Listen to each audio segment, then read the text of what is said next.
MPhil किया। पूरा नहीं कर पाया। हाँ, लेकिन पूरा नहीं कर पाया, लेकिन एमफिल में कुछ फीलिंग्स बढ़ गई ज़्यादा। प्यार हो गया। प्यार हो गया।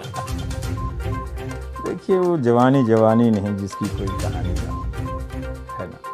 तो हमारी साथ में एमएससी ही हम लोग पढ़ते थे और दोस्ती थी और बहुत अच्छे टीचर हैं। तो मैं प्रेम में प्रेम कम किया हूँ, पढ़ा ज़्यादा हूँ।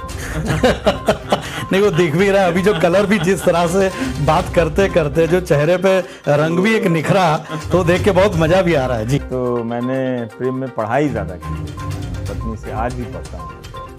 और मैंने पढ़ने का मतलब आप यूँ समझिए कि जैसे एक टीचर के सामने स्टूडेंट बैठता है, उसी तरह से बैठ के पढ़ते हैं, क्योंकि बहुत काबिल हैं वो, बहुत ही बेहतरीन टीचर हैं। तो इसलिए बहुत तरह के इंफॉर्मेशन सूचनाएं मिलती हैं, फिर मैं उसको अपनी तस्वीरों से, अपनी कल्पनाओं में नहीं, ये सब तो अच्छी ये सब तो अच्छी बात है, लेकिन इतना आप देखिए, हिंदुस्तान में प्यार करना इतना आसान नहीं है, बहुत तरह के झमेलों मुझे वही पूछना है कि क्या हुआ था, कैंपस में प्रपोज किया था उस वक्त, SMS व्हाट्सएप तो था नहीं कुछ, तो क्या कोई मीडिएटर रखा हुआ था जिससे?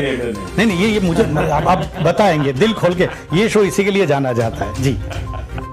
कोई मीडिएटर नहीं था, ये दो लोगों के बीच का मामला था। लेकिन अगर मैं इसको कहूँ कि सब चीज़ खुशनुमा था तो ठीक नहीं था, क्योंकि आप जिस समाज से आते हैं उसमें उसको चुनौती देनी पड़ती है।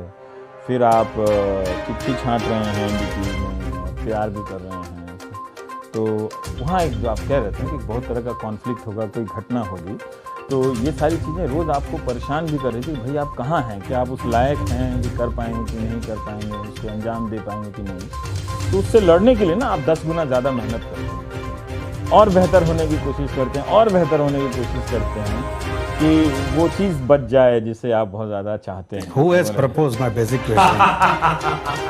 ये $1 मिलियन क्वेश्चन है हम लोगों के बीच में, मैं अभी नहीं बताऊंगा। अच्छा, अभी नहीं बताएंगे, बाद में, मतलब ऑन कैमरा नहीं बताएंगे, बाद में बता देंगे। आप दूसरी बार बुलाएंगे तब। चलो ठीक है। बात आती है राजनीति की।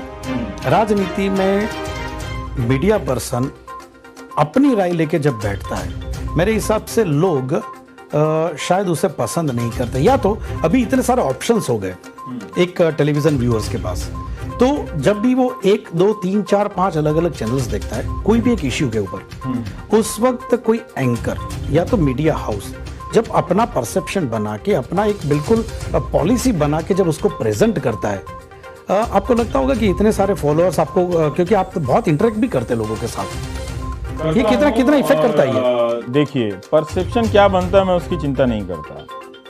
मेरा एक ही काम है, सरकार को क्वेश्चन करना।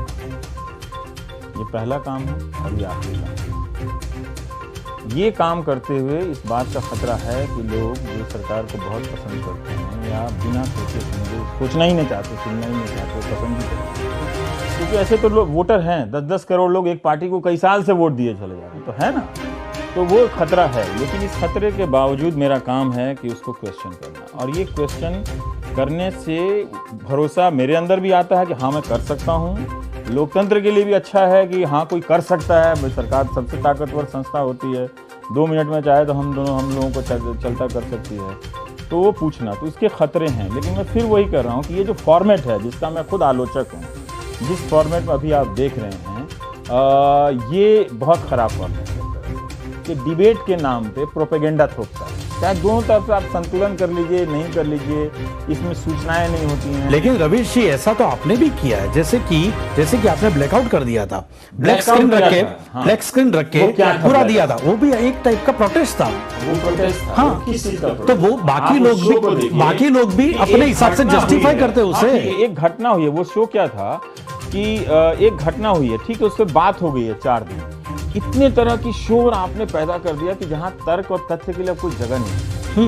वो उसको आपको बताने के लिए कि इतना भी अंधा नहीं हो जाना, इतना भी अपने बातों को लेकर शोर नहीं करना, थोड़ा रुक जाओ, अपने ही लोग हैं, हम ही लोग हैं, थोड़ा रुक जाओ, शांत हो जाओ। इसके पीछे की स्टोरी मुझे जाननी है, स्टूडियो से ललकारा जा रहा था, स्टूडियो से किया क्योंकि था। रवि जी, एक critic आई नो था। It was something different, innovative था ये, जो एक जमाने में इमरजेंसी में देखने को मिला था कि न्यूज़पेपर का फ्रंट पेज है वो वो बिल्कुल मीडिया black। के खिलाफ। एग्रीड। मुझे बिहाइंड द सीन वो जानना है, क्योंकि ये डिसीजन लेने से पहले सीधा तो नहीं होगा एक दिन, या करने वाला भी मैं, जानने वाला भी मैं, दूसरा कोई नहीं जानता था। ओह, दूसरा कोई नहीं जानता। सडनली आपने इंस्ट्रक्शन दिया पीसीआर में कि खुद ही बनाया मैंने जाके, कि मैंने ऐसा स्क्रिप्ट लिखा, एडिटर को बोला क्या ऐसा हो सकता है कि लास्ट मिनट में मैं बोलूं कि वीडियो गायब हो जाए और सिर्फ ऑडियो रह जाए। तो उन्होंने कहा हाँ हो सकता है, ठीक है करता हूं। फाइन। रैपिड राउंड करते हैं, मैं एक एक नाम बोलूंगा, आप एक दो शब्दों 3-4 शब्दों की लाइन में आप उनके लिए अपने प्रतिभाव बताएंगे। प्रणव रॉय, बहुत शानदार है। राहुल गांधी, अभी उभर रहे हैं, नरेंद्र मोदी, बेहतरीन हैं, नाना पाटेकर। ठीक है, खा लें। रवीश जी को अगर अपनी पहचान, अगर स्टेज पे जैसे आप जाते हो कभी भी, तो एक पोडियम पे खड़ा हुआ जो अनाउंसर है वो कहता है कि अब ये पहचान वाले रवीश कुमार आ रहे हैं स्टेज पे, और मुझे अच्छा नहीं लगता। लेकिन अगर रवीश जी खुद अपनी पहचान 3 सेंटेंस में दे तो कैसे दे सकते हैं? बेचैन आत्मा हूँ और हमेशा कुछ नया करना चाहता हूँ, और जो सबसे ताकतवर है उस वक्त में, उससे भिड़ता रहना चाहिए। रवीश जी, ये सवाल मैं सबसे पूछता हूँ, ये सवाल नहीं है, एक हमारी प्रपोजल है और हमारी चाहत भी है और हमारे व्यूअर्स की भी चाहत है। इतना इमोशनल, सेंटिमेंटल और अपने विचारों पे ठोस विचार रखने वाला एक इंसान है। इमोशन जो पार्ट है रवीश कुमार के अंदर, वो शायद दिखाने शब्दों के द्वारा तो दिखाता है, लेकिन इतना इमोशनल आदमी, इतना लिटरेचर को प्यार करने वाला, शब्दों के साथ प्यार करने वाला इंसान अकेले में बैठ के कोई ना कोई गीत गुनगुनाता होगा। गाता तो नहीं हूँ, लेकिन गाना गुनगुनाने की बात कर रहा खूब सुनता हूँ, खूब सुनता हूँ। तब हिंदी गाने ना सुनो तो मैं जिंदा ही ना रहूँ, तो मेरे लिए तो वही भजन है। पसंदीदा कौन है? अनगिनत गाने हैं, मतलब उसका कोई आजकल, और ऐसा नहीं है कि बहुत कोई गुलजार कोई पसंद करता हूँ। आजकल मैं खुदा गवाह का गाना सुनता रहता हूँ। कौन सा है? तू ना जा मेरे बादशाह, एक वादे के लिए। थोड़ा राग में भी हो जाए, सुकून मुझे मिलेगा। आता तो मैं गा देता, मैं काश मुझे आता तो आपको कहने की जरूरत नहीं पड़ती, मैं गा रहा होता आपके दर्शकों के लिए, तू ना जा मेरे बादशाह, एक वादे के लिए। किसके लिए ये किसी के लिए भी गाने में आप कल्पना में कौन आ जाए, किस वक्त आ जाए, पता नहीं है।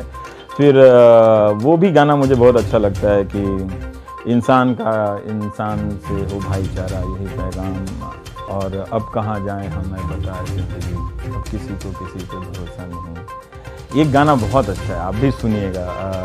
उसने कहा था, साहित्य की रचना तो उसको फिल्म आई थी, जाने वाले सिपाही से पूछो ज़रा वो कहाँ जा रहा है।